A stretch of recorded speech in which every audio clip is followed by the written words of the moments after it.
ব্যাংকের থেকে যখন সরকার বেশি লোন নিয়ে নেয় তখন কিন্তু ব্যক্তি খাতে আর লোনটা কমে যায়, তাদের লোনটা তারা পায় না।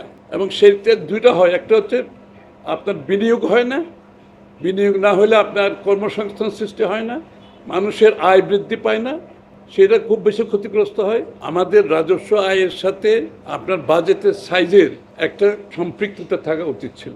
আমি মনে করি সেটা হয়নি। অন্তর্বর্তীকালীন সরকারের বাজেট স্বভাবতই আমার প্রত্যাশা সীমিত, কারণ হচ্ছে অন্তর্বর্তী সরকারের একটা সীমাবদ্ধতা আছে, সময়ের ব্যাপার আছে, তারপরে একটা নির্বাচিত সরকারের বাজেটের প্রতি অ্যাপ্রোচ যে দীর্ঘ সময় তার থাকার সরকারের মেয়াদ, এই ব্যবধানগুলো তো আমাদেরকে বুঝতে হবে। এই জন্য আমি মনে করি যে প্রথমত যেটা আমি ওভারঅল যেটা ফিল করি সেটা হচ্ছে বাজেটের সাইজটা যে বিগত সরকার যেভাবে বাজেটের সাইজ বাড়াতে যে জায়গায় নিয়ে গেছে সেটার সাথে বাংলাদেশের রাজস্ব আয়ের কোনো সম্পর্ক নেই, এক নাম্বার। দুই নাম্বার হচ্ছে আপনি যখন রাজস্ব আয়ের পুরোটাই পরিচালন ব্যয়ের মধ্যে ব্যয় হয়ে যাবে, তাহলে আপনি পুরো উন্নয়ন বাজেটটা কিন্তু দেশের ভিতর থেকে দেশের বাইরের থেকে আপনি ধার করে চালাচ্ছেন।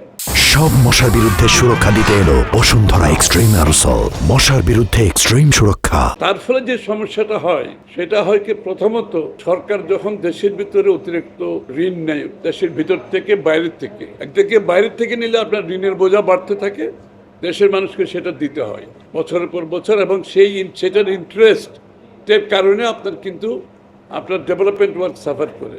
আবার দেশের ভিতর থেকে নিলে দুইটা ক্ষতি, আরও বেশি ক্ষতি, এই জন্য যে আপনার তো এটার ইন্টারেস্ট, এটার যে সুদ পে করতে হয়, যেটা দেশের ওভারঅল বাজেটকে ক্ষতিগ্রস্ত করে।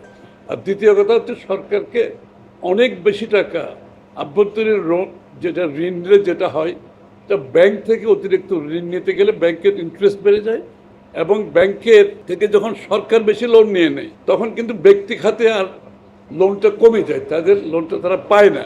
এবং সেইটা দুইটা হয়, একটা হচ্ছে আপনার বিনিয়োগ হয় না, বিনিয়োগ না হলে আপনার কর্মসংস্থান সৃষ্টি হয় না, মানুষের আয় বৃদ্ধি পায় না, সেটা খুব বেশি ক্ষতিগ্রস্ত হয়। অন্যটা হচ্ছে যেহেতু প্রাইভেট সেক্টর লোন পায় না, বিনিয়োগেও যেতে পারে না, এবং বর্তমান বিনিয়োগ যেটা আছে সেটাকে বাড়াতে পারে না। সুতরাং আমি মনে করি এই বাজেটে সেই বিষয়টা লক্ষ্য করে আমাদের রাজস্ব আয়ের সাথে আপনার বাজেটের সাইজের একটা সম্পৃক্ততা থাকা উচিত ছিল। আমি মনে করি সেটা হয়নি।